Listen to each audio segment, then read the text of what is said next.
दोष हमें परमार्थ से रहित कर देता है। तो सुना तुमने, वो ऐसा ऐसा ऐसा चुगली करना, ये चुगली करना। कुछ ऐसे महापुरुष जन हैं कि जिनको बड़ा आनंद आता है।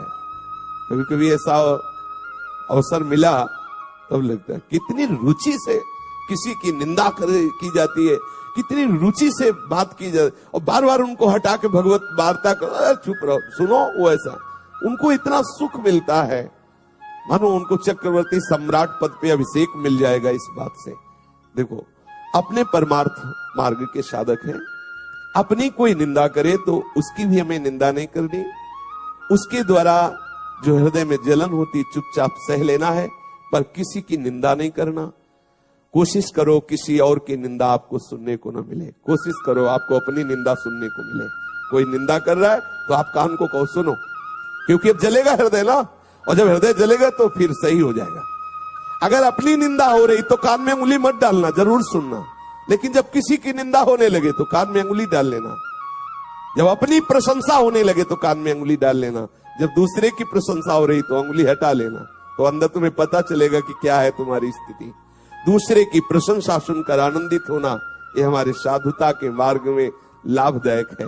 अपनी प्रशंसा सुन करके हृदय में सकुचाहट आ जाना, मैं अधम, ये कैसा, यह है परमार्थ का स्वरूप। अपनी निंदा सुन करके आनंदित होला, देखो प्रभु ये ठीक कह रहे हैं, ऐसा ही मैं हूं। दूसरे की निंदा जब बात हो तो कान में उंगली डाल लो, नहीं नहीं हमें नहीं सुनना।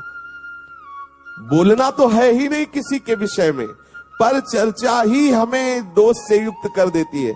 भगवत चर्चा छूटी, जहां किसी की चर्चा तहां कोई न कोई अपराध बन जाएगा, वाणी का अपराध बन जाएगा, हम निंदा कर बैठेंगे। ये दूसरे की बातें देखी सुनी चुगली करना है, बिल्कुल ठीक नहीं है।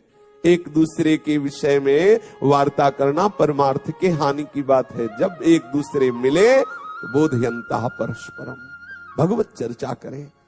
श्री स्वामिनी जी के रूप गुण का, उनकी लीला का, उनके हास परिहास का वर्णन करके हम अपने मन को निर्मल करें, आह्लादित करें। ये चुगली करना ठीक नहीं है।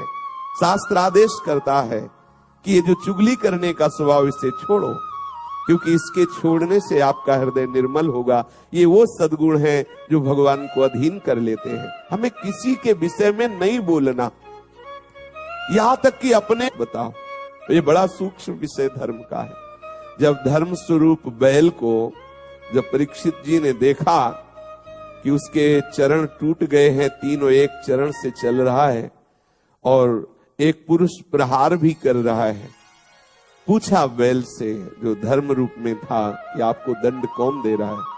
तो बोले इसका ठीक निर्णय नहीं किया जा सकता कि कौन दंड दे रहा है।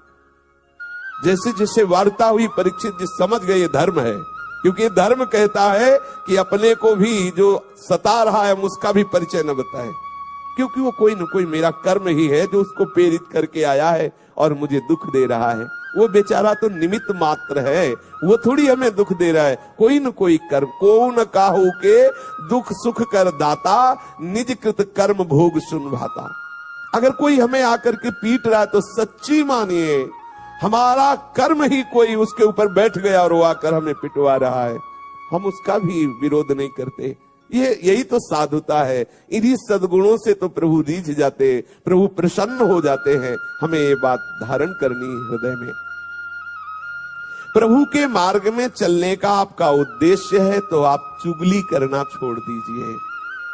देखो किसी से कहना नहीं, कसम खाओ किसी से नहीं कहेंगे। और अब वो दूसरे से बोलेगा देखो कसम खाओ किसी से मत कहे। पूरी समाज में बात हो गई और वो किसी से कहना भी नहीं है। ये बहुत प्रपंच का विस्तार अंदर होता रहता है, हम समझ नहीं पाते हैं। अच्छा, बात जैसे हमने सुनी या देखी ना, तो गरिष्ठ भोजन पालो तो उसके पचने के लिए, जैसे पाचन शक्ति बढ़ाने वाली ऐसे पदार्थ है कि पालो तो पच जाएगा। ऐसे ही जब किसी की बात अगर आपके हृदय में पहुंच गई और आप नाम जपना शुरू कर दें तो भले पच जाए, नहीं तो चाहे दीवार से बोलना पड़ेगा। आहा, अब थोड़ी शांति मिली। वो जैसे नहीं पेट में गुड़ गुड़ होए तो फिर अब उसमें चूरन, पंचसकार चूर्ण या कोई ऐसा डाल लो तो भले बच जाओ, नहीं तो वो फिर बार बार खट्टी डकारें आना और ऐसा। तो ऐसे इसमें डकार से आती। कैसे बोले? कोई तो मिले तो बोले सुनो, किसी से कहना नहीं। बोले क्या? बोले पहले बताओ किस चीज का? बोले कसम से नहीं कहेंगे। अब वो उनसे, अब वो दूसरे से बोले कि ऐसा, ये परमार्थ के विपरीत चेष्टा है, थोड़ा हम हजम करना। पर हजम करने की औषधि नाम है, अगर नाम जप नहीं हो रहा तो हजम नहीं होगा। वो बिल्कुल धरी रहती है यही। और जब निकाल देना, किसी से बात कर देना, तो लगता है हाँ अब शांति मिली है, वो तो कहना ही पड़ेगा। इसलिए नाम जप के द्वारा पचा सकते हो, अन्यथा नहीं। अगर नाम जप नहीं तो आप ये पचा नहीं सकते। वो आपसे बुलवाएगी, चुगली करवाएगी, निंदा कराएगी। दोष दृष्टि द्वेष वृत्ति मिटा करके हमें सर्वत्र भगवत भाव करना है। इसलिए हमें किसी की चुगली नहीं करनी है। सबको सुख पहुंचाने की भावना, सबसे सुंदर दया का स्वरूप यही है। सबका मंगल हो, सब सुखी हो। कैसे होंगे? नाम कीर्तन से, नाम जप से, लीला कीर्तन से, लीला श्रवण से सबका मंगल होगा। आप किसी को 2 रोटी दे देते हैं तो उसका मंगल थोड़ी हो जाएगा। थोड़ी देर के लिए भूख मिटी, फिर 4-6 घंटे बाद फिर उसको सताने लगी। वास्तविक दया का स्वरूप क्या है? सबका मंगल हो, सब सुखी हो, सब आनंदित हो।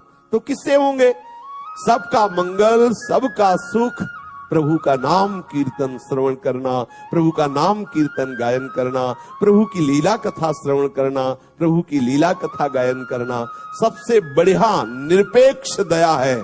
जब कहीं कोई आपको मिले तो उसको सुख प्रदान करने की भावना से आप भगवत चर्चा कीजिए, भगवान नाम कीर्तन करने की प्रेरणा दीजिए, भगवान नाम जपने की प्रेरणा। ये सबसे बड़ी दया है।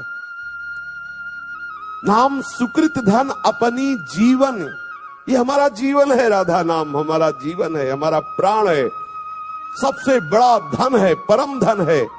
अब हम किसी को राधा नाम सुना रहे, राधा नाम कीर्तन कर रहे, राधा नाम जपने की प्रेरणा करे, ये सबसे बड़ा सुख है, उसको दिया जा रहा है। क्यों? इसमें फंसोगे नहीं, फंसोगे नहीं। अपने आराध्य देव का नाम कीर्तन।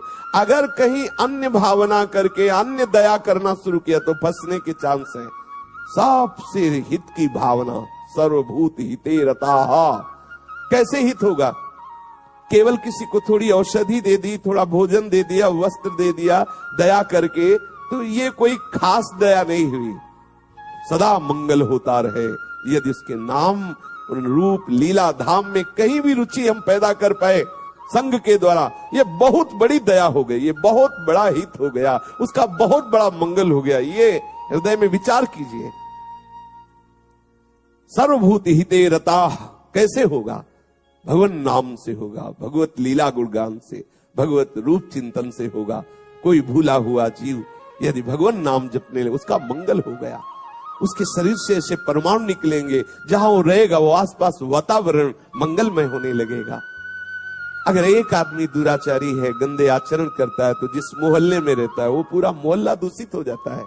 उसके वातावरण से वो सब दुखी होने लगते हैं। एक महात्मा जहां रहता है तो वो क्षेत्र आनंदमय होने लगता है, क्योंकि उसका प्रभाव सबके पाप का नाश करके आनंद प्रदान करता है।